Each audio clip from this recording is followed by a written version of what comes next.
The transport shuttle was a wreck. That was my first thought as it dropped through the atmosphere of Shelvan and touched down on the polished landing platform where my entire court stood watching. Burn marks scarred its hull. One stabilizer fin was bent at an angle that should have made atmospheric entry impossible. And from that dying machine stepped a single figure carrying a kit bag over one shoulder and nothing else. One human. That was what the Terran Confederacy had sent me. 1. I am Valith Shoron, third daughter of the Kalari Sovereign, governor of the colony world of Shelvan, and I had been insulted in front of every ranking officer in my garrison. My guard captain Torvan stood beside me, and I did not need to look at him to feel his contempt radiating like heat from a reactor core. The human walked toward us across the landing platform with a loose, unhurried stride that I immediately read as laziness or arrogance or both. He was smaller than every Kalari guard flanking the walkway. He wore no ceremonial armor, carried no visible rank insignia beyond a small patch on his shoulder, and moved as though he had arrived at a supply depot rather than the court of a princess. My father had done this to me. 6 months earlier, his advisors had brokered a trade pact with the Terran Confederacy, a minor species barely 2 centuries into interstellar travel. As a goodwill gesture, the humans had offered a military exchange program. A handful of their soldiers embedded within Kalari units across the Dominion. Most commanders refused the moment the offer reached their desks. I had tried to refuse as well, but my father's chief diplomat had made it clear that someone in the royal bloodline needed to accept at least one recruit to avoid a diplomatic incident with a species we were actively trying to trade with. So I accepted one. The absolute minimum. A gesture so small it bordered on contempt, which was precisely my intention. The human stopped 3 paces from me and set his bag down. He was compact, with dark hair cut short and pale brown eyes that moved across my court with an alertness I did not expect from someone who looked so relaxed. His uniform was clean but worn at the elbows and knees, the kind of wear that comes from use rather than neglect. "Corporal Ethan Cole," he said, "reporting for assignment, Your Highness." No bow, no dropped gaze, no ritual acknowledgement of rank beyond the title itself.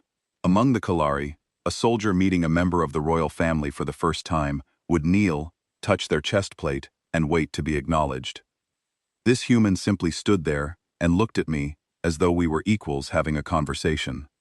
I heard Torvan shift his weight beside me. I raised one hand slightly to keep him from speaking. "Corporal Cole," I said, letting the low rank sit visibly in the air between us. "You are the entire delegation." "Yes, Your Highness." The Terran Confederacy could spare no one of higher rank for this exchange. Something moved behind his eyes. Not offense exactly, but recognition, as if he had expected this line of questioning and had already decided not to engage with it. "I volunteered for this posting specifically," he said. "The rank is the rank." Torvan made a sound in his throat that, in Kalari culture, conveyed the kind of dismissal usually reserved for malfunctioning equipment. I turned and walked toward the garrison complex without another word, and the human picked up his bag and followed. I did not look back. I did not need to. I could feel the weight of every stare from my court pressing against my spine like a blade. I conducted the formal intake audience in my command chamber that afternoon. I expected the human to attempt some diplomatic performance, perhaps a rehearsed speech about cooperation between species, or the honor of serving under Kalari command. Instead, he asked me practical questions: patrol routes, threat assessment protocols, terrain maps of the region surrounding the colony, sensor calibration parameters, and their detection thresholds. He asked these things the way a mechanic asks about engine specifications, with a flat, functional focus that left no room for ceremony. I answered some of his questions and deflected others. I was not about to hand classified garrison intelligence to a foreign soldier I had known for less than an hour. But what struck me, what I found genuinely irritating, was that his questions were good. They were the questions a competent officer would ask upon arriving at a new posting, and he was asking them with the quiet confidence of someone who already knew what the answers should be and was checking whether my garrison met those expectations. When I dismissed him, he nodded once and left. No parting pleasantry, no expression of gratitude for the audience. He simply walked out. "He is a waste of resources," Torvan said, the moment the door closed. "He is a political obligation," I corrected. Assign him quarters in the outer barracks and keep him away from anything sensitive. Torvon smiled, which on a Kalari face involves the slight parting of the jaw plates to reveal the inner teeth. It is not a warm expression. With pleasure, Your Highness. That evening, I reviewed the weekly border reports from my science officer, a careful and quiet Kalari named Keleth, who had served on Shelvon longer than I had governed it. Most of the reports were routine: trade vessel traffic patterns, weather system projections for the agricultural zones, mineral survey updates from the southern continent, atmospheric composition data from the automated stations in the highland regions. But one entry near the bottom of the daily log caught my attention. A deep-range scanner had flagged an anomaly at the outer edge of the system, something large, moving slowly, well below the speed that would indicate a ship in transit. Keleth had noted it as probable sensor noise caused by ionic interference from the system's outer asteroid belt, and recommended a standard recalibration sweep. I flagged it for follow-up and moved on. Shelvon was a beautiful world, rich in biological resources, and positioned on the outer edge of Kalari space. It had been raided before by pirates and fringe species, but nothing my garrison of 300 could not handle. I considered this posting a stepping stone, a place to demonstrate administrative competence before my father granted me a position closer to the heart of the Dominion. The anomaly was probably nothing. Sensor ghosts were common in systems with high asteroid density. I almost closed my terminal and retired for the night. But something made me pull up the garrison security feeds first, a habit I had developed to monitor guard rotations and ensure discipline during the late shifts. I cycled through the external cameras, checking perimeter stations and patrol checkpoints. And on the fourth feed, I found something that made me pause. The human was outside, alone, past midnight. Standing at the edge of the garrison compound where the maintained grounds ended and the deep forest of Shelvon began, he was not exercising or pacing or communicating with anyone. He was simply standing there, facing the tree line, completely still, and he was watching the forest with an intensity that I could see even through the grainy resolution of the security camera. His head moved slowly from left to right, then back, covering the entire visible span of the forest edge with the methodical patience of someone cataloging every shadow. I watched him for nearly 10 minutes. He did not move. He did not look away from the trees. He did not check a device or speak into a communicator. He simply stood and observed with a focus that bordered on predatory. For reasons I could not articulate, something about that stillness, that focused attention, directed at a stretch of wilderness that my entire garrison had always treated as irrelevant background, unsettled me in a way I carried into my sleep and could not shake loose by morning. That was the first night. I told myself it meant nothing. I told myself he was a restless soldier in an unfamiliar place, dealing with the adjustment to an alien world's light cycle. But I had governed Shelvon long enough to trust my instincts, and my instincts were telling me that Corporal Ethan Cole was not looking at the forest the way a restless soldier looks at scenery. He was looking at it the way someone assesses a battlefield before the battle begins. The first week was an exercise in controlled frustration that tested my patience in ways I had not experienced since my early years in the Sovereign's court. The human did not fit the structure of my garrison, and he did not appear to be trying. He followed direct orders without complaint, completed every task assigned to him efficiently and on time, and then immediately began asking questions that made my officers uncomfortable in ways they struggled to articulate. Why did patrols follow the same route every cycle, instead of randomizing their paths? Why were the perimeter sensors calibrated to detect metallic signatures above a certain mass threshold, but completely ignored biological movement below that line? Why did every defensive position in the garrison face the landing corridor to the east, when the colony was surrounded by approachable terrain on 3 additional sides? Why was the deep forest to the west completely unmonitored, with no sensor coverage, no patrol routes, and no contingency protocols for an approach from that direction? Torvon brought these complaints to me daily, each one delivered with increasing irritation and the kind of formal precision that told me my guard captain was restraining himself from saying something far less diplomatic. He questions everything, Torvon told me on the 4th morning. Not openly, not as direct defiance. He phrases his observations as requests for information. But the implication is consistent. He is suggesting that our security architecture is fundamentally flawed. Is it? I asked, mostly to see how Torvon would respond. His jaw plates tightened until the edges ground audibly. Our garrison has repelled 3 incursions in the last decade. Our protocols are field-tested and proven effective against every threat profile we have encountered. Then his questions are irrelevant. Let him ask. But they were not irrelevant, and I think we both knew it. The truth was that Shelvon's defensive posture had been designed around a single assumption, that any threat would arrive from space, descend through the atmosphere on a predictable trajectory, land at the primary approach corridor to the east, and engage the garrison in a conventional frontal assault. It was a reasonable assumption. It was the way every raid in Shelvon's history had occurred, because the eastern corridor was the only terrain flat enough and clear enough to serve as a viable landing zone for conventional spacecraft. But it was still an assumption, and the human was probing it with the methodical persistence of someone testing a wall for cracks. Not because he enjoyed finding faults, but because he seemed constitutionally incapable of leaving a wall untested. On the 5th day, I observed the combat drills from the elevated gallery above the training yard.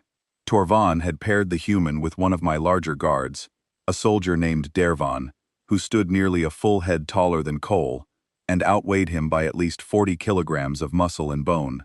Dervon was one of the garrison's most decorated close combat specialists, a soldier who had won the regional fighting championship 3 consecutive years.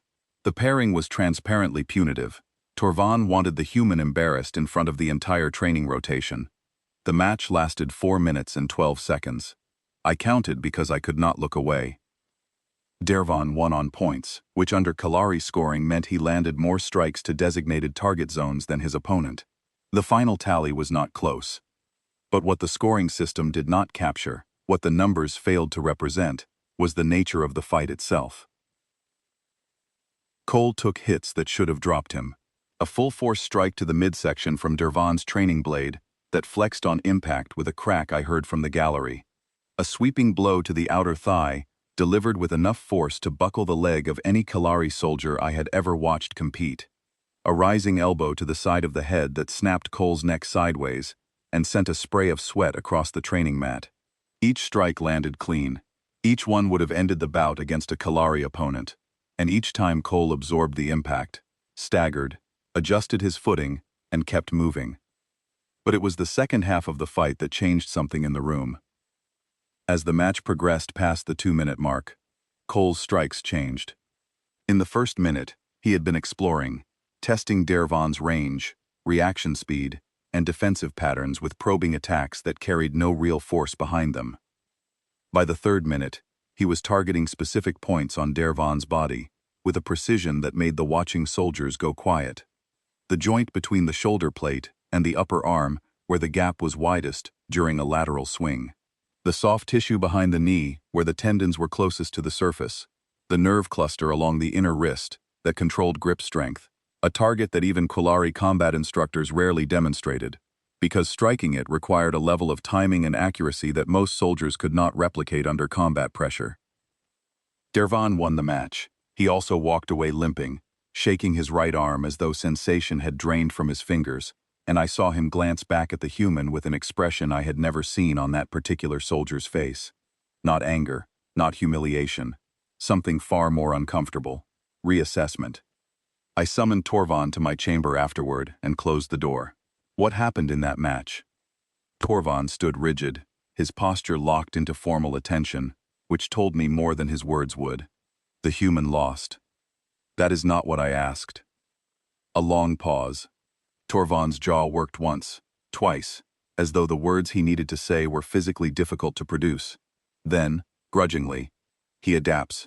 During the fight, in real time, he takes damage, and instead of retreating or compensating defensively the way any trained soldier would, he uses the pain as information. He was mapping Dervon's attack patterns through the impacts themselves, learning which angles Dervon favored, which recovery positions left openings. By the end of the bout, he was striking with a precision that Dervon could not predict, because no Kalari fighter employs that targeting pattern. He was aiming for anatomical vulnerabilities that he identified while being beaten. He learns during pain, I said quietly. Torvon looked at me. Yes, and he does not stop learning. I dismissed him and sat alone for a long time after that, turning over a thought that would not leave me. Every species I had studied at the military academy had soldiers who could adapt to an opponent's patterns. That was basic combat training. But adapting while absorbing punishment, using the damage itself as a data-gathering mechanism, treating pain not as a signal to withdraw, but as a source of tactical intelligence, that was something different. That was not training, that was instinct, and it unsettled me for reasons I could not fully articulate. The following morning, Cole submitted a formal written request through proper channels, formatted correctly according to Kilari military protocol, which meant he had taken the time to learn our administrative procedures without being instructed. He wanted to extend the perimeter sensor range by 40% to cover the western and southern forest approaches. He wanted authorization to run nighttime reconnaissance patrols into the deep forest beyond the settlement boundary. And he wanted 2 patrol routes, redirected from the eastern corridor, to cover terrain the garrison had never monitored. The request included a terrain analysis, assembled from publicly available geological surveys, colony infrastructure maps, and observational data he had gathered during his nocturnal visits to the forest edge. It was thorough, organized, and professionally presented. It was also, I realized with growing discomfort, better than any tactical assessment my own officers had produced in the 6 months I had governed Shelvan. I denied it. The forest was dense, unmapped by Kalari standards, and historically irrelevant to colony security. Expanding the sensor range would require recalibrating the entire detection grid, a process that would take the technical staff offline for at least 2 days, and authorizing a foreign soldier to conduct solo reconnaissance in unmarked alien territory was a liability and a political risk I could not justify. Cole accepted the denial without argument, without visible disappointment, without even a follow-up question. He simply nodded once and returned to his duties. And that compliance, that absolute absence of pushback, irritated me more than any protest would have, because it felt less like obedience and more like patience. As though he had expected me to say no, had already factored the refusal into whatever larger calculation he was running, and had decided it did not alter his plans in any meaningful way. 3 days later, I received a priority communiqué from my father's court.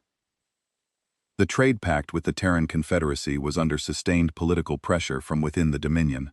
Several noble houses, including House Velthon and House Drenok, both of which held significant influence in the Sovereign's Advisory Council, were publicly arguing that the agreement was beneath Kalari dignity. Engaging in military cooperation with a species that had achieved faster-than-light travel less than 200 years ago, they claimed, degraded the reputation of the Dominion's armed forces.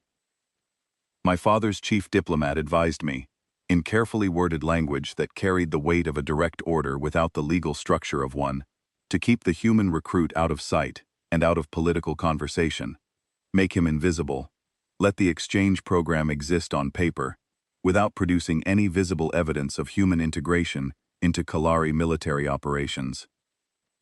I passed this instruction to Cole indirectly by reassigning him from garrison patrol duty to a supply depot role on the colony's southern perimeter, inventory management, equipment maintenance logs, requisition processing, work that would keep him busy, contained, and far from anything that might generate a report, an incident, or a story that could travel back to the noble houses looking for reasons to dismantle the trade pact. He accepted this reassignment exactly the way he had accepted every other setback since his arrival, without a word, without expression, with that maddening, impenetrable patience that I was beginning to suspect was not patience at all, but a form of discipline so deeply embedded that it had become indistinguishable from personality. That night, Kelleth appeared at my chamber door with a data tablet and an expression I had never seen on my science officer's face. It took me a moment to identify it, because Kelleth was a man who prided himself on emotional neutrality, whose reports were delivered with the flat precision of an automated readout. The expression on his face was fear. "The anomaly," he said. "It is not sensor noise." He placed the tablet in front of me. The deep-range contact had moved closer, significantly closer, and the improved resolution had allowed pattern analysis that the initial detection had been too faint to support. The radiation profile, The specific combination of electromagnetic frequencies and particle decay signatures matched a classification in the Galactic Threat Database that I had studied in the military academy as a theoretical exercise, a worst-case scenario, used to teach cadets about threat categories that existed beyond the scope of conventional military response. Vraxen bioships. I stared at the data and felt my blood temperature drop in a way that was physiologically real, not metaphorical. The Vraxen were not a species in the conventional sense. They were a hive collective, a biological swarm intelligence that moved through the galaxy in cycles measured in centuries, appearing in a sector, consuming the organic resources of every viable world within reach, and moving on. They were classified as apex predators, not because of their individual combat capability, though that was extraordinary by any standard, but because, in the entire recorded history of the galaxy, spanning thousands of years and hundreds of documented encounters across dozens of spacefaring civilizations, no one had ever successfully repelled a Vraxen feeding incursion. Not once, not partially, not through any combination of military force, technological innovation, or strategic planning. The standard protocol, endorsed by every major galactic authority, was evacuation. Get as many people off the target world as possible before the swarm arrived, and accept the total loss of everything that remained.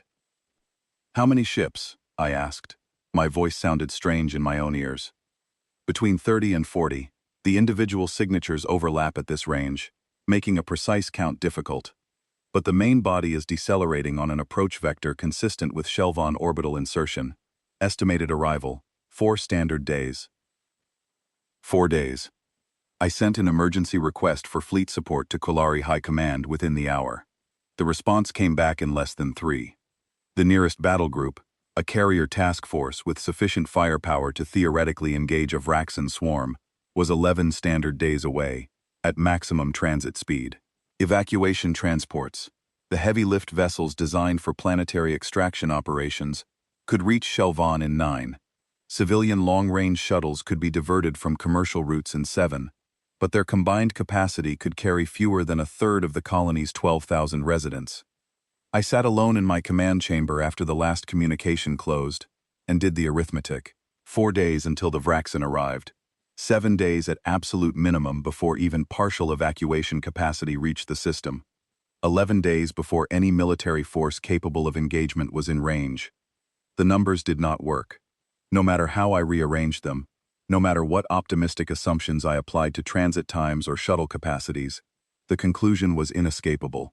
The Vraxen would reach Shelvon before any help arrived, and when they did, they would consume this colony and every person in it, because that was what the Vraxen had done on every world they had ever touched, without exception, for as long as galactic civilization had kept records. I pulled up the security feeds without consciously deciding to. I found Cole on the 3rd camera sweep. He was in the forest, past midnight, alone, without authorization. Moving through the undergrowth with a fluid, confident stride that told me he had been doing this every single night since his arrival, regardless of my denial, regardless of his reassignment to the supply depot, regardless of any order I had given. And in that moment, watching a lone human navigate alien wilderness in the dark, as though it were a path he had walked 1,000 times, I felt something fracture inside the framework of assumptions I had built around this situation. It was not hope. It was too early for hope. It was something more unsettling. The recognition that I had been wrong about at least one thing, and that the thing I had been wrong about might be the only variable in this equation that mattered.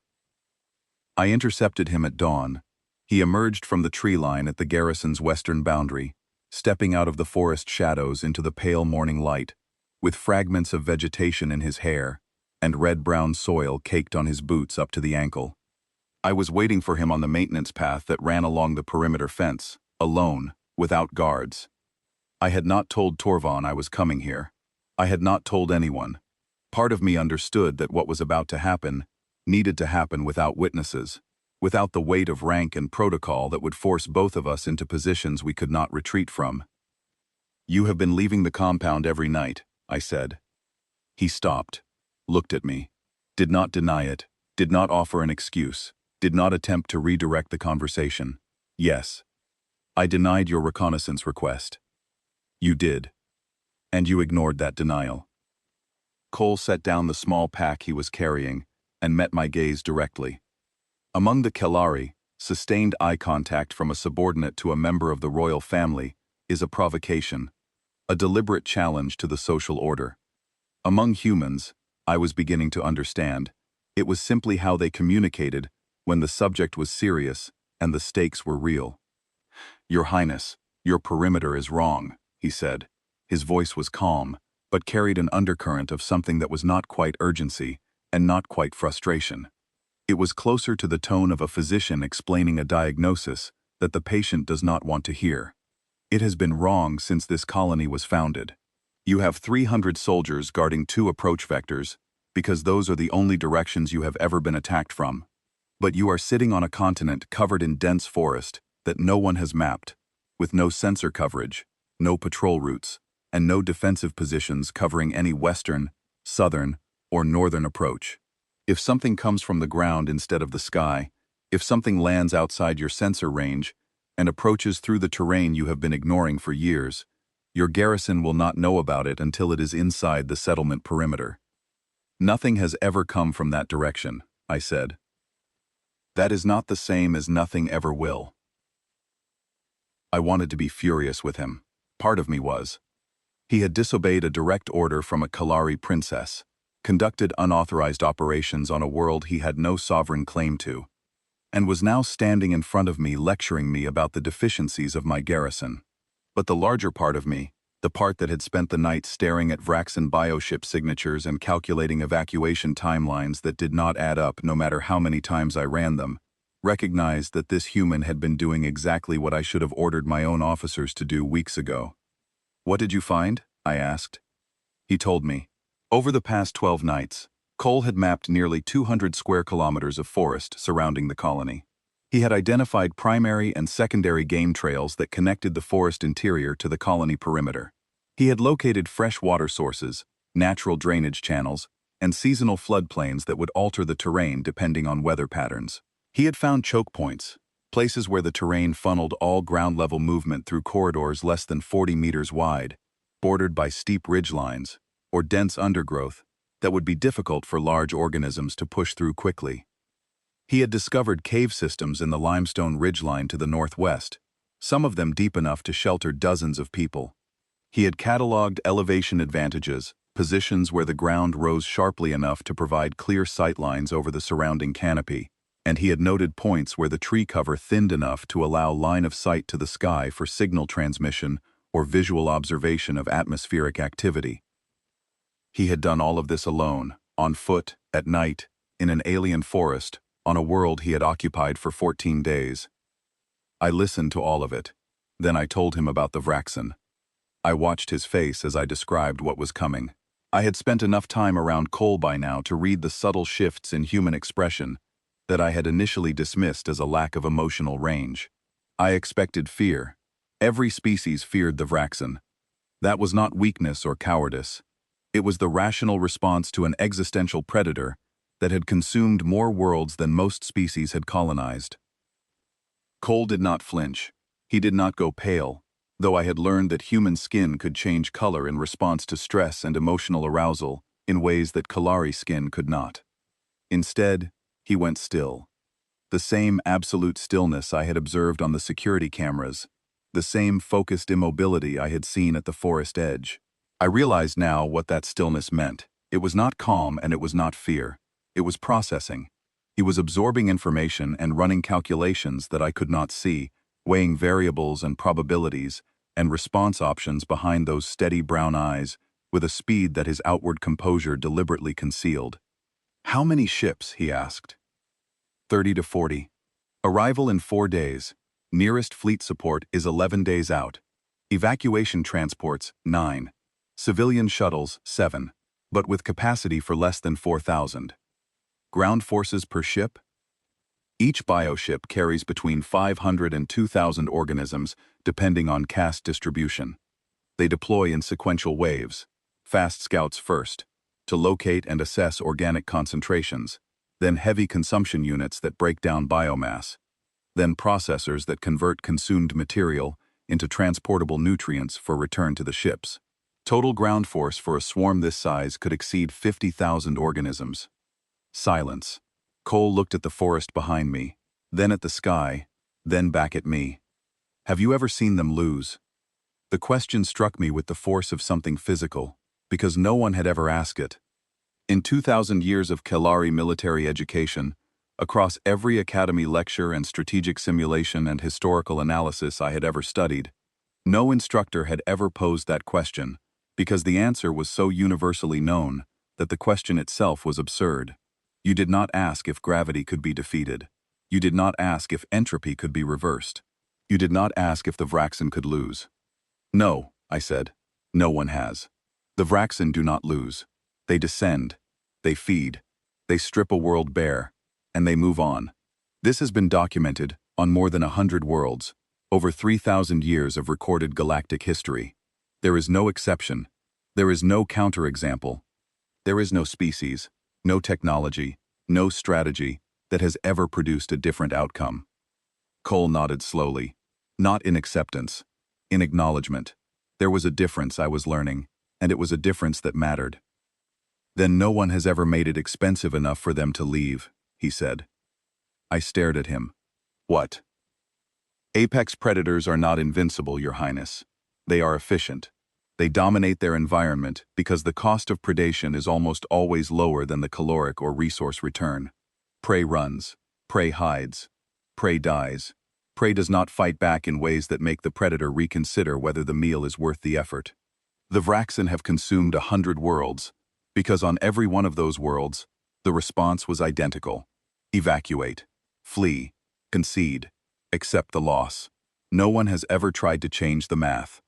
You want to change the math against a force that has never been defeated in recorded history. I want to make this world more expensive than it is worth. He laid out his proposal right there on the maintenance path, crouching to draw diagrams in the dirt with his finger, while the morning light slanted through the canopy above us. Not a battle plan. He was emphatic about that distinction. He was not proposing that 300 Kalari soldiers and one human corporal engage 50,000 Vraxen organisms in open combat. That was not a battle. That was arithmetic, and the arithmetic was terminal. What he proposed was something the galaxy had never attempted, because it required a way of thinking about predators that no prey species had ever developed: attrition, disruption, environmental manipulation, the systematic elevation of cost until the cost exceeded the return. He explained the concept with a deliberate patience that I later realized was born from the understanding that my comprehension of what he was suggesting would determine whether anyone on this world was still breathing in 5 days. The Vraxen were biological organisms, complex, powerful, and extraordinarily well adapted, but biological nonetheless. Their scouts relied on chemosensory organs to detect concentrations of organic material from kilometers away. Their collective coordination depended on chemical signaling between caste groups, a biochemical network that functioned like a distributed nervous system across thousands of individual organisms. Their bioships anchored to the planetary surface through nerve trunk systems that drew nutrients directly from the soil during the feeding phase. Every one of these biological dependencies was a potential pressure point, not because they could be destroyed with the weapons available to a garrison of 300, but because they could be disrupted, confused, overloaded, and made painful. You do not need to kill an apex predator to make it leave, Cole said. You need to make every bite cost more than the meat is worth. Ambush their scouts at terrain choke points, and withdraw before the collective can mass a response. Contaminate feeding sites with chemical irritants synthesized from local flora so their processors cannot operate efficiently. Deploy false thermal signatures to draw their advance columns into dead-end terrain where they expend energy for no return. Target the sensory organs of their ground forces with concentrated deterrent compounds so their coordination degrades faster than the collective can compensate. And when the cumulative cost begins to register, when the resource expenditure tips even slightly against the caloric return, target the bioships directly. Not to destroy them, to cause pain. Because a predator that experiences significant pain in a location it has never associated with threat does not think about feeding, it thinks about leaving. I stood there in the early morning light, while a human corporal described a strategy that no military commander in the recorded history of galactic civilization had ever conceived of, much less attempted, against the Vraxen. Not because it was brilliantly complex. It was, in fact, remarkably simple in its core logic. The reason no one had ever tried it was that it required a fundamental reorientation of how a species thought about predation itself. Every civilization that had faced the Vraxen had responded as prey responds. They had run, they had hidden, they had accepted their position in the equation and tried to minimize losses rather than change the equation itself. This human was not thinking like prey. He was thinking like a species that had spent its entire evolutionary history refusing to accept its place on the food chain. I told him I would consider his proposal. He nodded, picked up his pack, and walked toward the barracks. I stood on the path for another 5 minutes, turning a single thought over and over in my mind, until its edges wore smooth. Every species that had ever faced the Vraxen had asked the same question: how do we escape? This human was asking a different question entirely. What if we make it not worth their time? I brought Cole to Torvon within the hour. The meeting went exactly as badly as I expected. Torvon listened to the full proposal, with his jaw plates locked so tightly together that I could see the muscles in his neck straining with the effort of containing his reaction. When Cole finished speaking, my guard captain turned to me with an expression that combined professional restraint with personal outrage in roughly equal measure. "You are asking me to abandon proven defensive doctrine and restructure the entire security posture of this garrison based on the untested theories of a foreign soldier who holds the lowest combat rank in his own military's hierarchy," Torvon said, each word precisely measured. "I am telling you that evacuation transports will not arrive for 9 days, and the Vraxen will be on the ground in less than 4, I replied. If you have an alternative strategy that does not require me to accept the deaths of 12,000 colonists as an inevitable outcome, I would very much like to hear it." Torvon had no alternative. Neither did I, neither did anyone. We began that evening. Cole worked without sleep for the first 22 hours straight.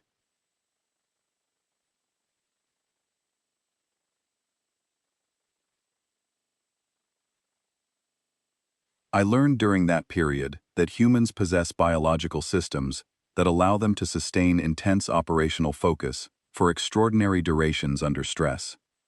Their bodies produce chemical compounds that suppress fatigue signals, sharpen sensory processing, and accelerate cognitive function at the cost of significant physiological damage that accumulates invisibly and must be paid for later. Cole did not mention any of this. He did not complain, did not slow down, did not show any outward sign that his body was consuming itself to keep his mind sharp. He simply kept working. He reorganized the garrison from a static defensive force into 12 mobile strike teams of 25 soldiers each. He sent teams into the forest to construct concealed fighting positions at every choke point he had mapped during his unauthorized patrols. He worked with the colony's agricultural engineers to synthesize chemical compounds from Shelvon's native vegetation, concentrating the natural irritants that local plant species used to deter herbivores into quantities potent enough to overwhelm biological sensor organs at close range. He rigged false thermal signatures using waste heat output from the colony's reactor system, placing them at strategic points along the forest trails, in positions that would register as dense concentrations of organic life to any biosensor sweep from altitude or ground level. He mapped primary and secondary withdrawal routes from every concealed position back to predetermined rally points deeper in the forest, routes that used terrain features to break line of sight and prevent pursuit. And he drilled every team until they could execute a full engagement cycle, from first shot to complete withdrawal, in under 90 seconds. I watched my disciplined, proud, tradition-bound Kalari soldiers follow the instructions of a human corporal who had been on their world for barely 2 weeks, and the sheer improbability of what I was witnessing was almost too much to hold in my mind. These were soldiers who had trained for years under Kalari doctrine. Soldiers who had fought for the Dominion, bled for it, built their identities around its military traditions, and here they were, digging concealed positions in an alien forest because a human told them to. Some resisted, some muttered, but none of them stopped working, because the Vraxen signatures were now visible on the standard range sensor arrays and every soldier in the garrison understood what those signatures meant. On the second night of preparation, with 2 days remaining before projected Vraxin arrival, I found Cole on the colony wall. He was standing at the western parapet, looking out over the forest canopy toward the darkening horizon. He was alone. I approached without announcing myself, which is unusual for a Kalari princess, but ceremony had begun to feel grotesquely inadequate in the context of what was bearing down on us. "Are you afraid?" I asked. He did not look at me immediately. When he turned, his expression held something I had not seen from him before. The careful control that normally governed his features had relaxed slightly, and what lay beneath it was not weakness but a kind of honest weight. He looked tired. Not physically, though that too, but in a deeper way, the tiredness of a man carrying knowledge that he could not put down. "Yes," he said, "I am." I was surprised by the admission, not by the fear itself, which was rational, but by the willingness to voice it. Among the Kalari, admitting fear to a superior was a career-ending weakness. Among humans, I was beginning to learn, it served a different function entirely. "On Earth," Cole said, resting his hands on the parapet, "we were never the apex predator. Never the biggest animal on the savannah, never the fastest thing in the ocean, never the most dangerous creature in any environment we occupied. We shared our planet with predators that could outrun us, outswim us, outmuscle us in every measurable physical dimension. And yet we are still here, and most of those predators learned to avoid us, not because we killed them all, though eventually we could, because we made the lesson expensive. A lion that attacks a human camp might win the initial fight, but it will be burned, cut, struck with thrown objects, and then tracked and harassed by a group of cooperating primates that absolutely refuse to forget what happened, and will not rest until the cost of that attack has been made unmistakably clear. Eventually, the lion decides that other prey requires less effort, not because we were stronger, because we made the decision for it, one painful encounter at a time." "And if the Vraxin do not make that decision?" I asked. "If the cost is not enough? If they absorb the losses and keep feeding?" Cole met my eyes. "Then we make it as expensive as physically possible and buy time for those evacuation transports.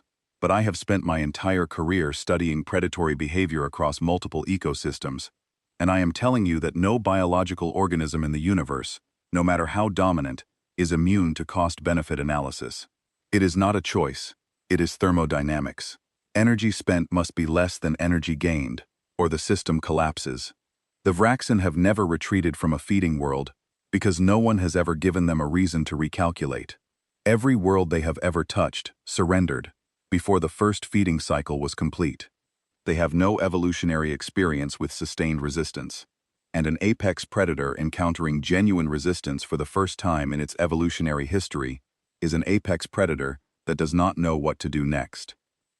We stood together on the wall as the last light drained from the sky.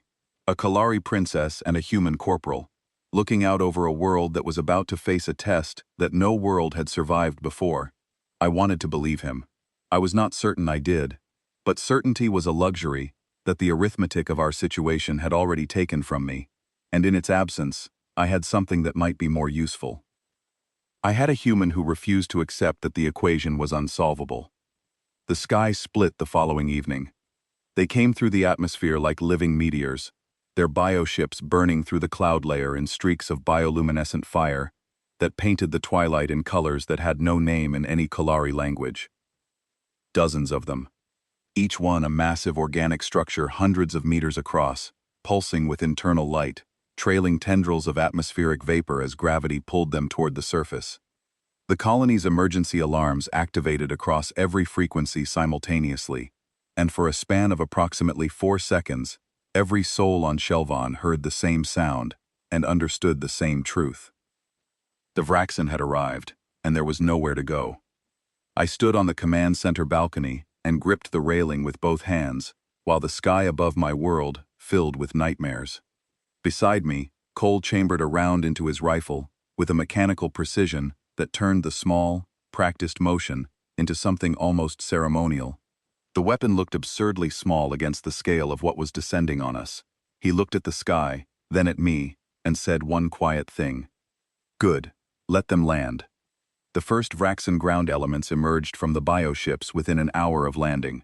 I watched from the command center through the long-range optical arrays and felt something fundamental shift inside the part of my mind that had always believed, on some deep and unexamined level, that the galaxy was a place where survival was possible if you were smart enough, and strong enough, and careful enough. They were enormous. Each individual organism stood more than twice the height of a Kalari soldier, armored in overlapping chitin plates that absorbed light rather than reflecting it, giving them the visual quality of shadows that had somehow acquired mass and purpose. They moved in formations that defied any military taxonomy I had ever studied. There were no ranks, no spacing protocols, no identifiable command elements. They flowed across the terrain like a liquid given intent, each organism adjusting its speed, direction, and behavior in real time, based on chemical signals from the collective intelligence, and the coordination was so seamless that watching them move was less like observing an army and more like watching a single organism with 1,000 bodies.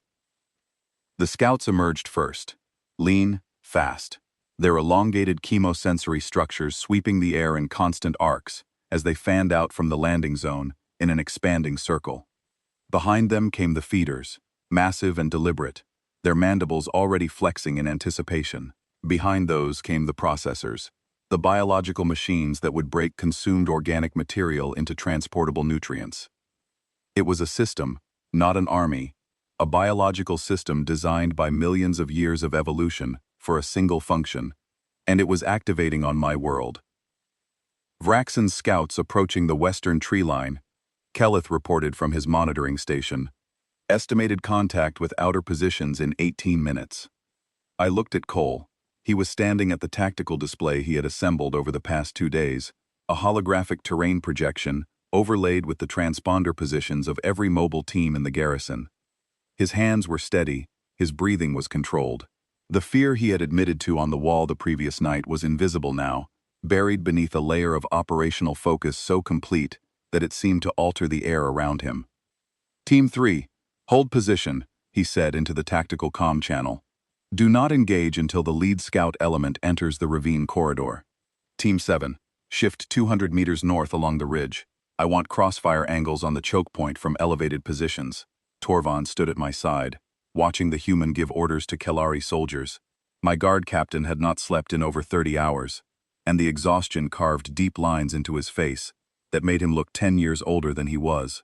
But he was not interfering.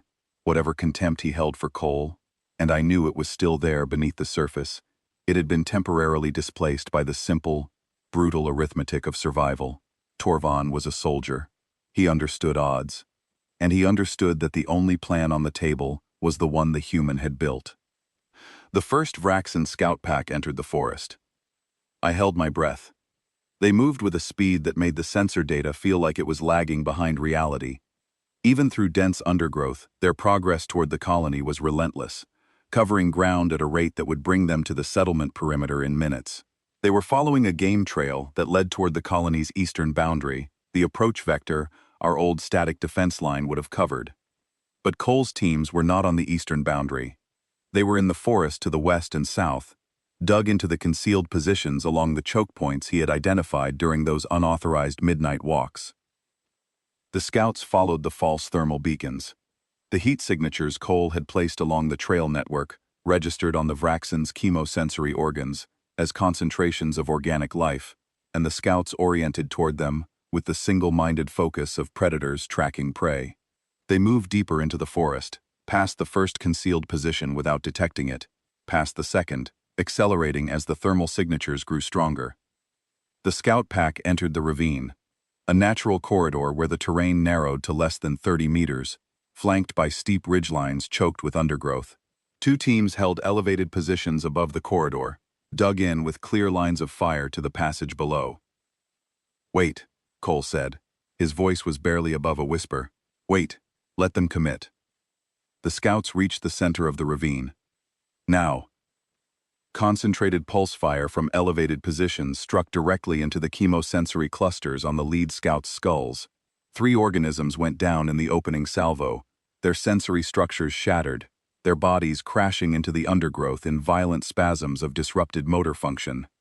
The remaining scouts reacted with a speed that made my stomach lurch. They pivoted as a unified group, orienting toward the source of the fire with an instantaneous coordination that individual organisms could not achieve, and surged up the ridge. "Withdraw," Cole ordered. "Route Alpha. Now." The teams abandoned their positions and moved along pre-mapped withdrawal paths that wound through terrain they had rehearsed traversing at full speed. Behind them, the Vraxan scouts crested the ridge and found empty holes in the dirt. No targets. No scent trail. Cole had instructed every team to apply a chemical masking compound derived from Shelvan's native plant oils that suppressed biological signature output to near-zero levels. I watched the scouts on the sensor display as they milled around the abandoned positions. Their chemosensory organs swept the air in agitated arcs, searching for the trail that should have been there, and finding nothing.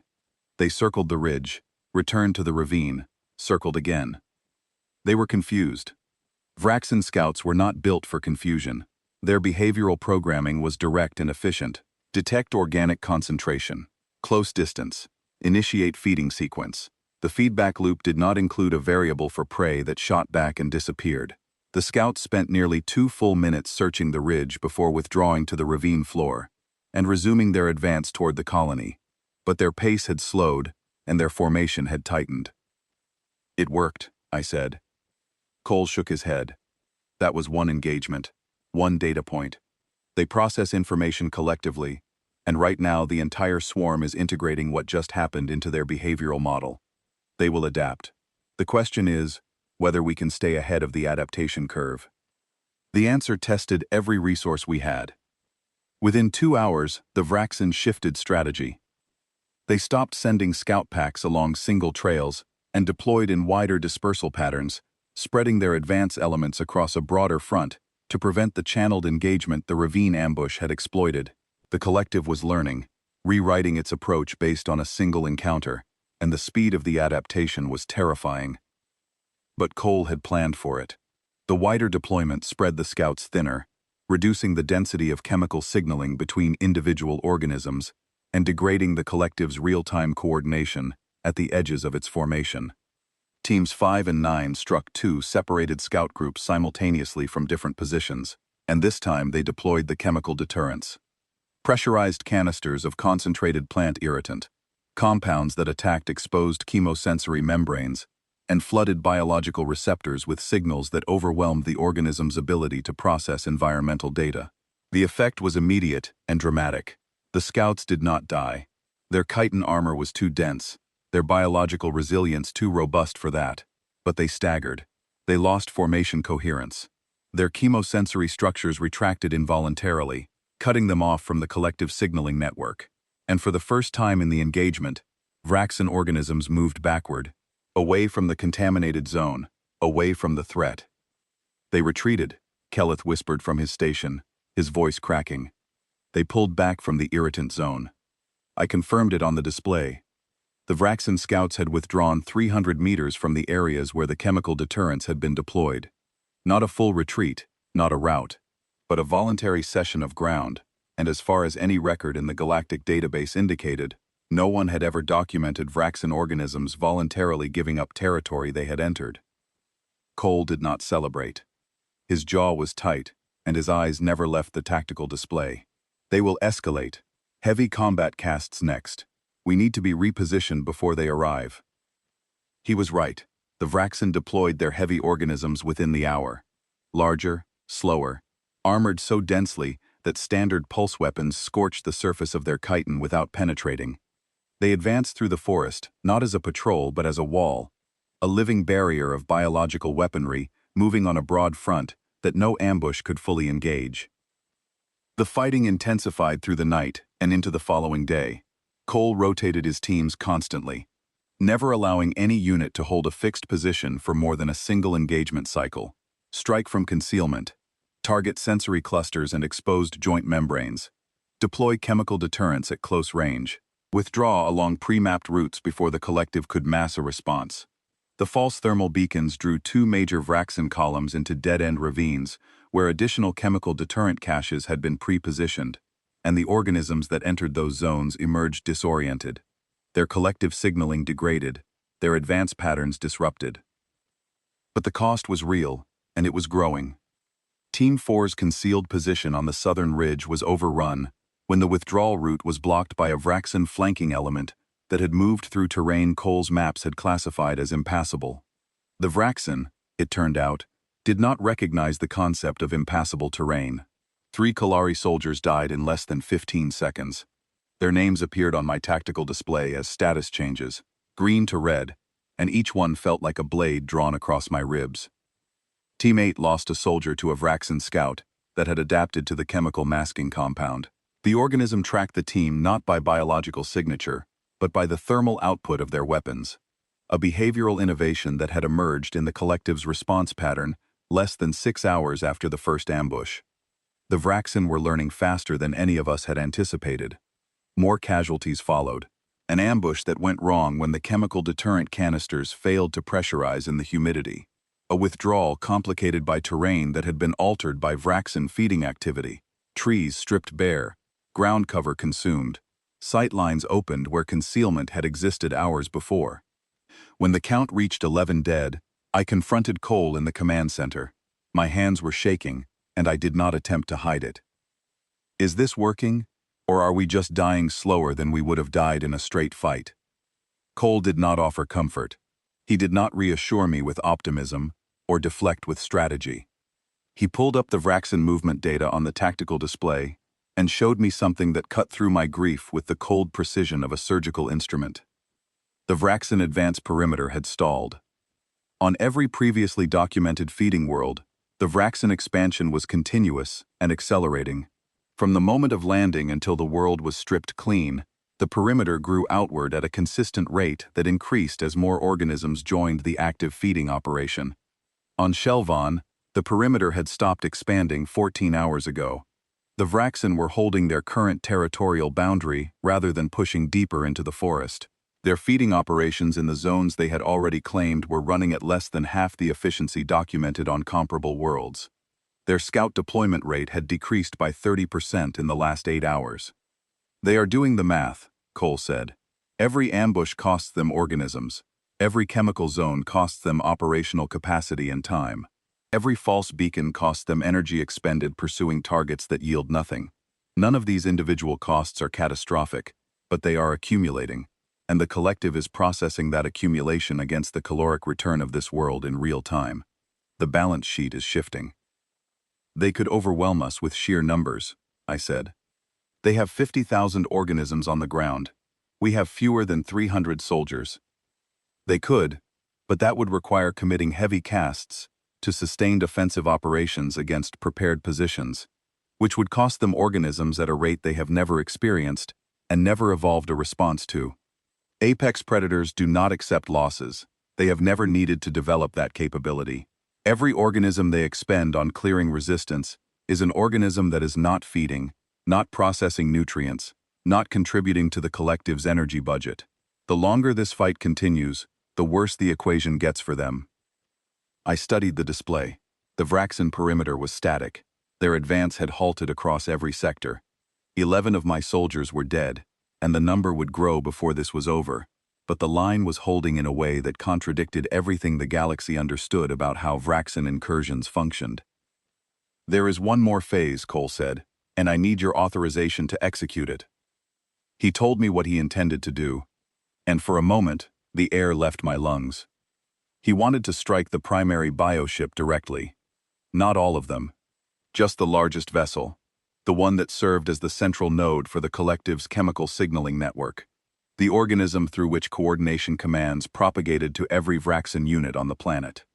The bioships extended nerve trunks into the planetary surface during the feeding phase, massive biological structures that drew nutrients from the soil and anchored the ship in place. Those nerve trunks were the most sensitive tissue on the vessel, densely innervated and directly connected to the collective signaling architecture. Cole proposed delivering a concentrated chemical assault, using every remaining canister of synthesized irritant directly into the nerve trunk of the primary bioship. Not to destroy it.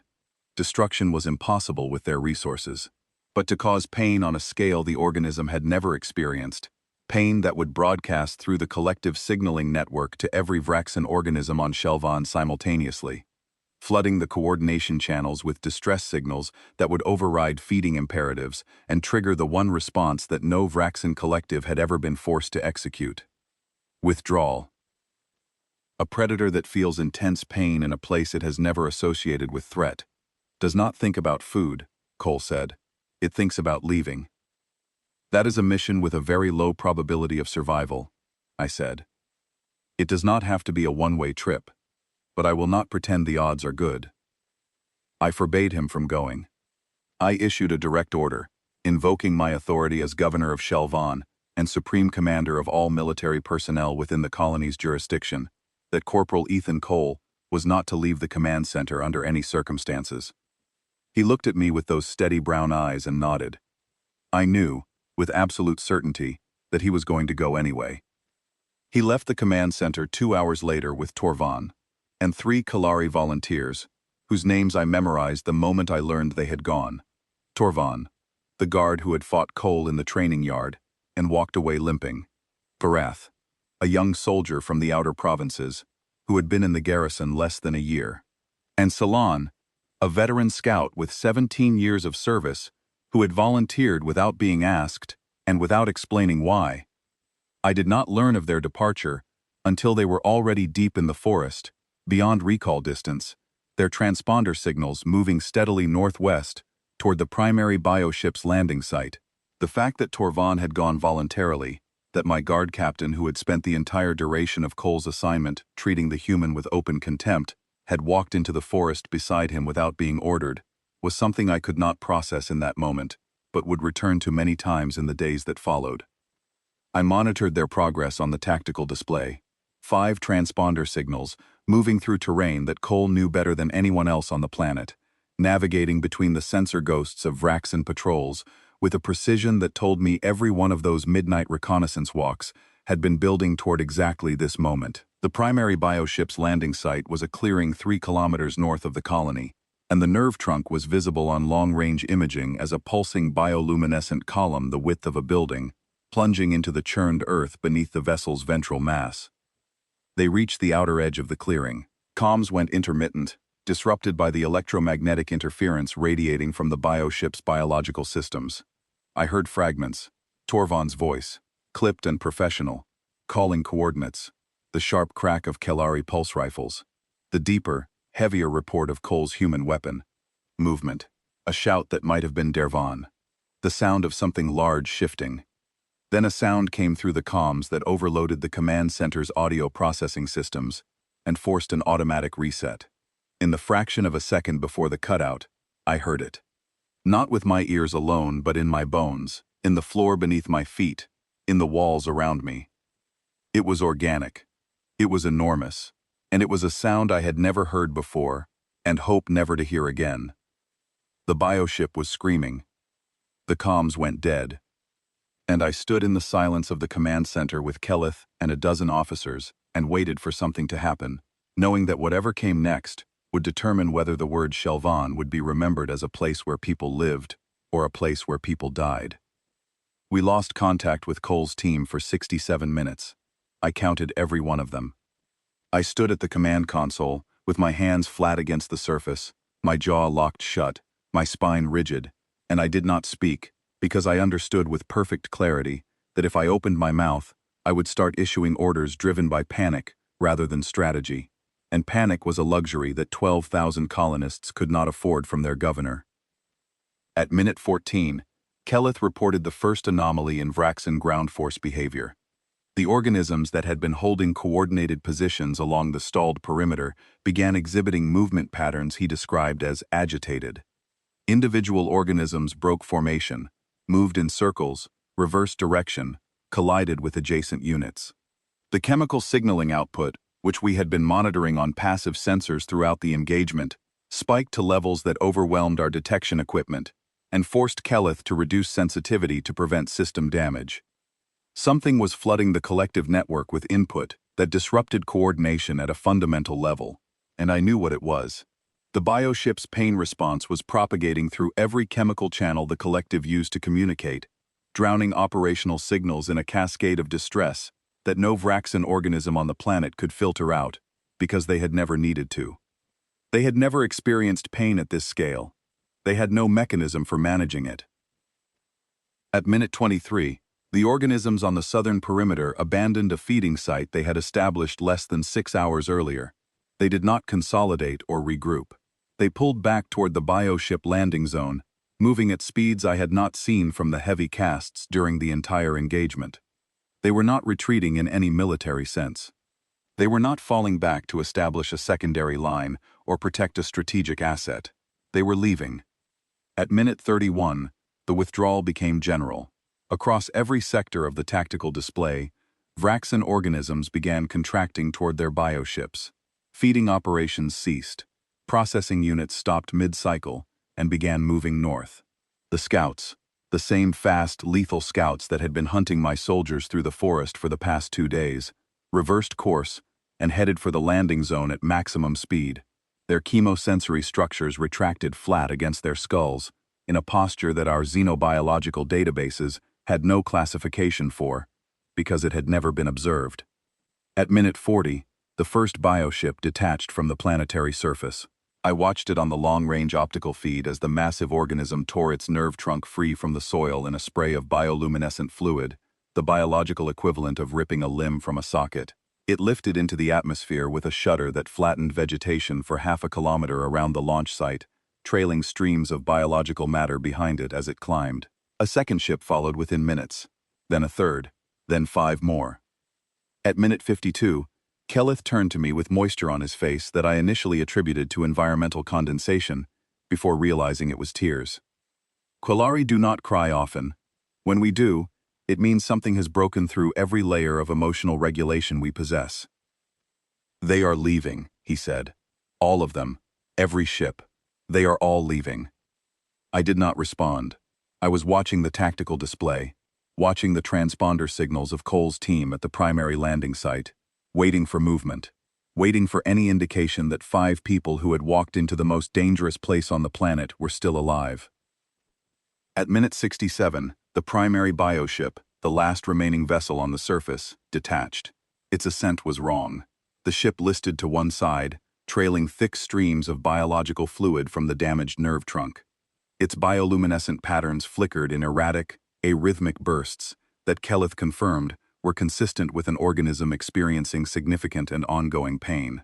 It rose through the atmosphere slowly, unsteadily, and as it cleared the cloud layer and joined the swarm that was already accelerating away from Shelvon, something inside my chest that I had been holding compressed for 4 days released all at once, and I gripped the console to keep my legs from failing beneath me.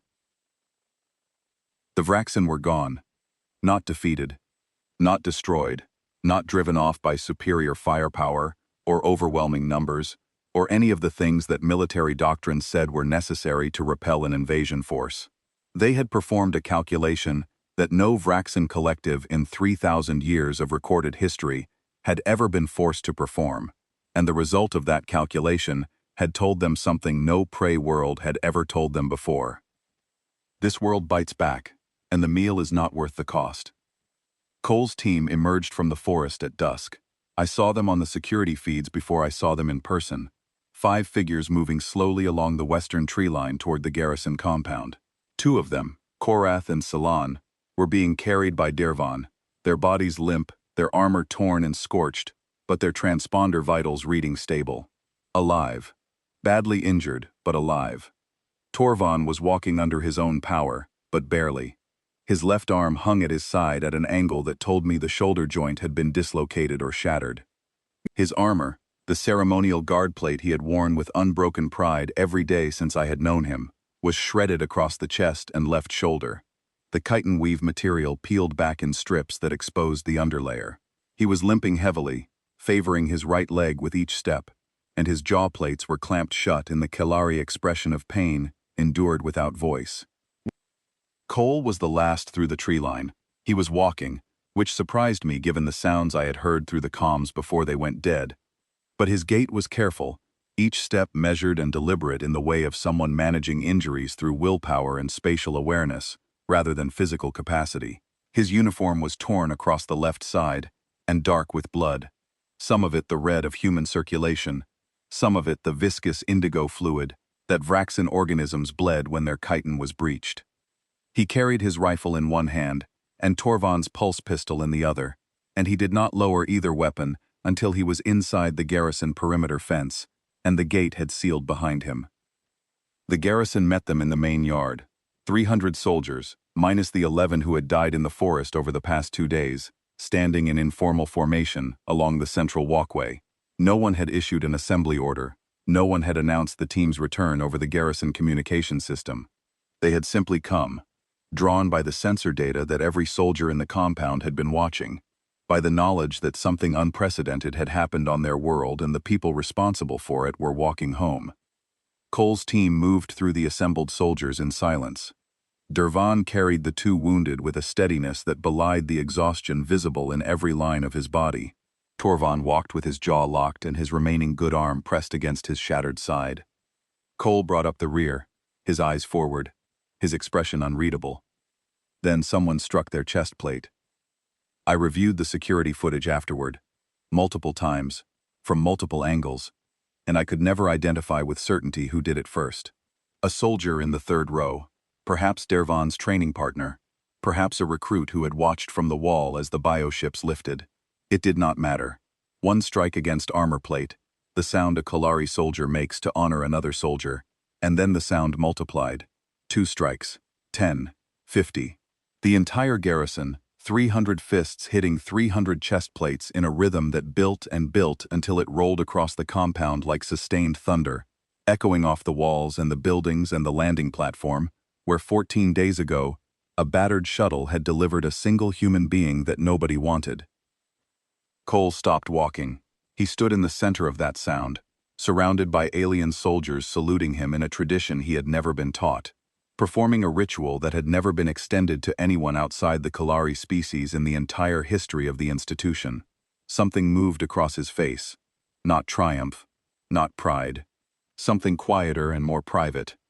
He lowered his head for a moment, and when he raised it, the expression was gone, sealed away behind the same steady composure he had worn since the day he arrived.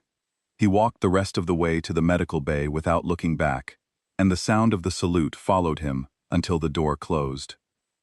I summoned him to my quarters the following morning.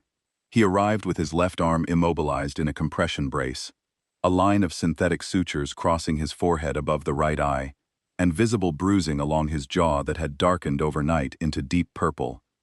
But he stood straight and met my eyes the way he always had, without deference, without apology, without the pretense that the distance between a princess and a corporal mattered in the space that existed between us now.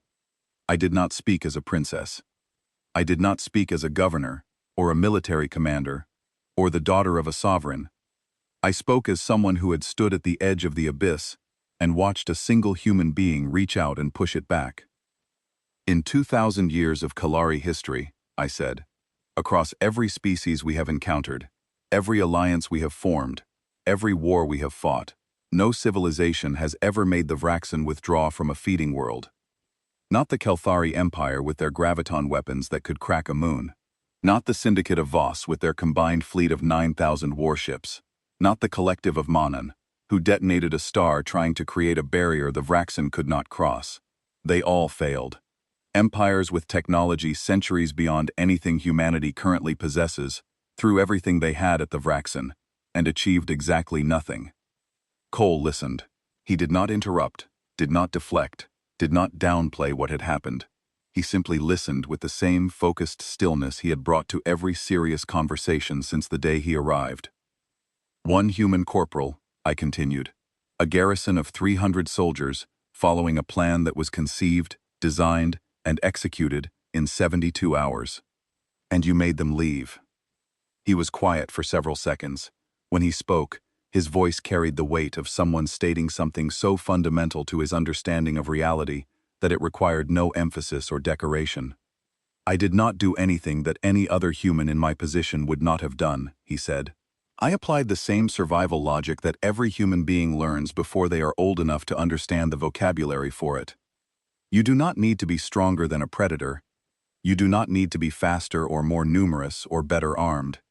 You need to make the predator understand, through direct and painful experience, that hunting you will cost more than hunting something else. Every child on Earth grows up knowing that the dark has things in it that are bigger and faster and more powerful than we are. And every child on Earth also grows up knowing that we are still here, and the things in the dark learn to leave us alone. Not because we won some decisive battle in the prehistoric past, because we made the lessons stick, one painful encounter at a time, across 1,000,000 years, until the predators that shared our world rewired their own survival instincts to classify us as more trouble than we were worth.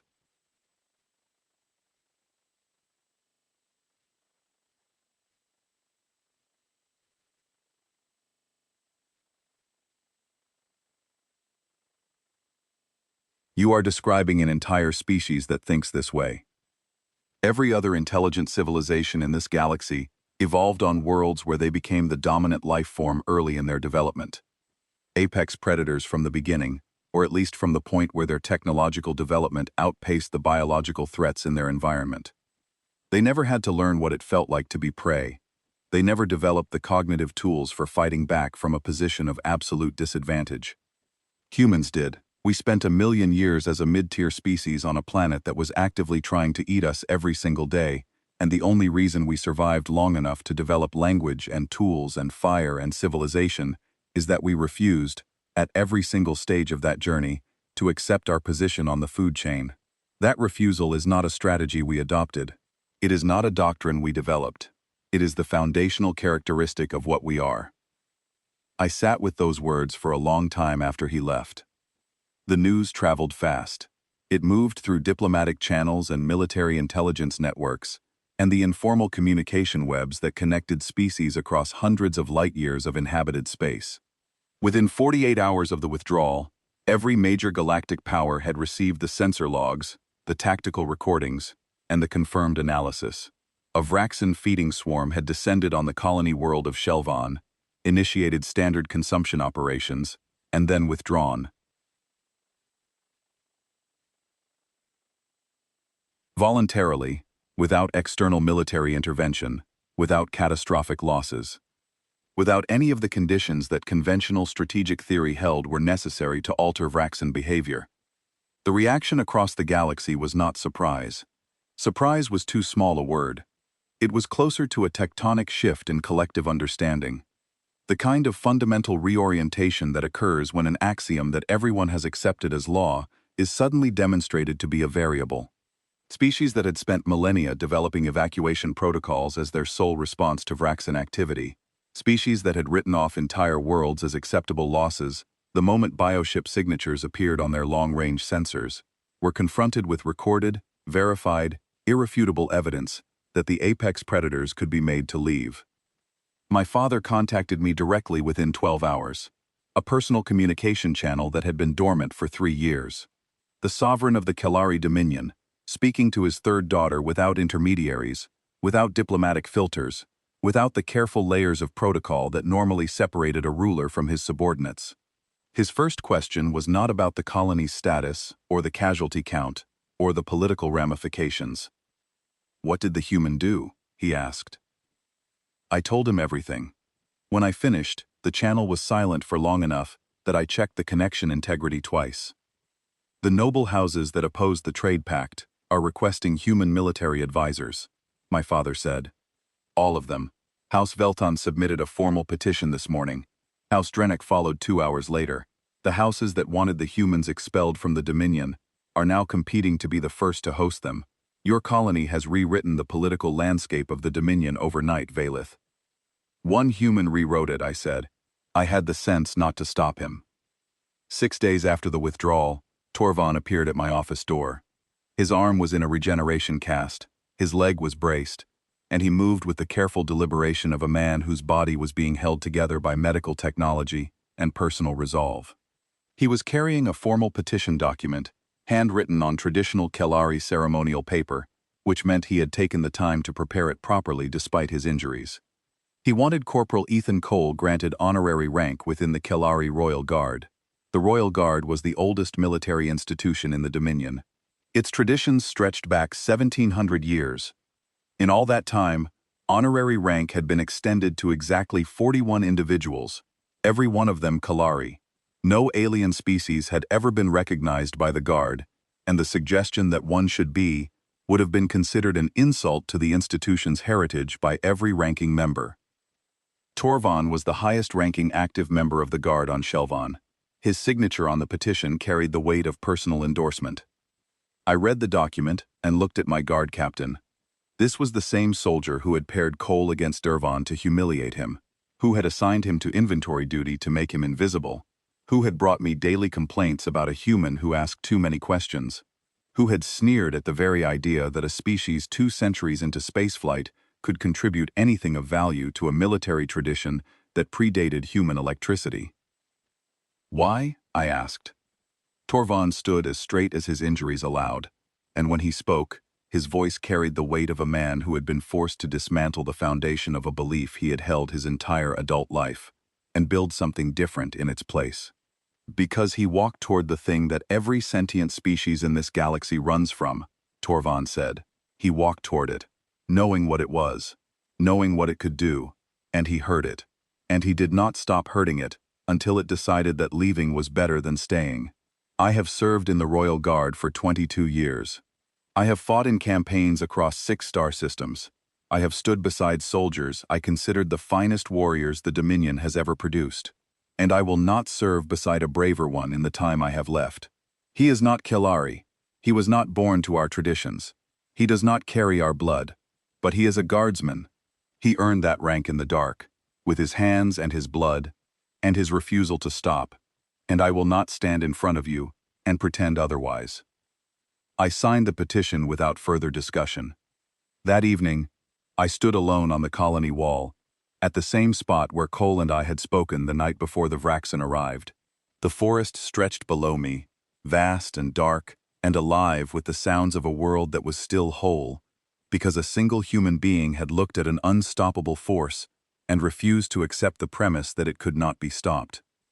I thought about what I had witnessed over the past 2 weeks, not the tactics, not the chemical deterrents or the ambush positions or the false thermal signatures. Those were mechanics, tools. Any competent military officer could learn to use them given sufficient instruction. What could not be taught, what could not be trained or installed or transferred through a manual, was the thing that made those tools possible in the first place. The mindset. The fundamental orientation toward predation that allowed a human being to look at the most feared organism in the galaxy and see not an unstoppable force of nature, but a biological system running a calculation that could be influenced. Every other species in the galaxy had looked at the Vraxen and seen inevitability, an extinction-level event that could be delayed through evacuation, but never prevented. A force of nature, as immutable as the laws of thermodynamics. And in seeing that, in accepting that framing, every species had guaranteed the outcome they feared. The Vraxen consumed worlds, not because they could not be resisted, but because no one resisted them, and the absence of resistance confirmed the Vraxen's own biological programming, that prey was food, and food did not fight back. It took a species that had clawed its way to sentience on a world that tried to eat it every day for 1,000,000 years to see the obvious truth that everyone else had missed. The Vraxen were not gods, they were animals. Extraordinarily powerful, devastatingly efficient, evolutionarily dominant animals. And animals, all animals, everywhere in the universe, regardless of their size or strength or the sophistication of their collective intelligence, made decisions based on a single, inescapable biological imperative: is this worth the cost? The humans were the first species to answer that question by making the cost unbearable. I composed a message that night, not through diplomatic channels, not through my father's court or the Trade Pact Liaison Office, or any of the institutional structures that governed relations between the Kalari Dominion and the Terran Confederacy. I sent it on the direct communication channel that Cole had provided during the preparation phase, an encrypted frequency linked to human military command. The message was 2 words: send more. Not more soldiers, not more weapons, not more technology or ships or resources, more humans. Because the galaxy did not need another fleet. It did not need another empire building bigger guns and faster ships and more elaborate evacuation protocols. It needed a species that looked at an apex predator descending from the sky to consume their world and felt something that no other species in the cosmos had ever felt in that moment. Not fear, not resignation, not the cold arithmetic of acceptable losses and survival percentages. It felt the deep, ancestral, unshakable certainty that this predator could be taught a lesson. That this predator, like every predator before it, could be made to understand that some prey was not worth the hunt. I had thought he was just one recruit, one foreign soldier from a minor species, sent to my colony as a political afterthought, assigned to my garrison as an insult I was too polite to refuse openly. I had looked at Corporal Ethan Cole and seen a waste of time, a diplomatic inconvenience to be hidden in a supply depot until the political winds shifted and the trade pact was quietly dissolved. I was wrong. He was not a recruit. He was a proof of concept, and the proof had been delivered. Somewhere in the void between stars, the most feared predators in the galaxy were moving away from a world they should have consumed, carrying in their collective memory a lesson that would propagate through their hive network for generations. A chemical memory, a biological warning, stamped into the deepest layers of their shared consciousness. Do not return to that world. The food fights back, and it does not stop. And somewhere in the medical bay of my garrison, a human with a broken arm and stitches across his forehead was sleeping the deep, exhausted sleep of a man who had done the only thing his species knew how to do when something bigger and stronger and more terrifying than they were came hunting in the dark.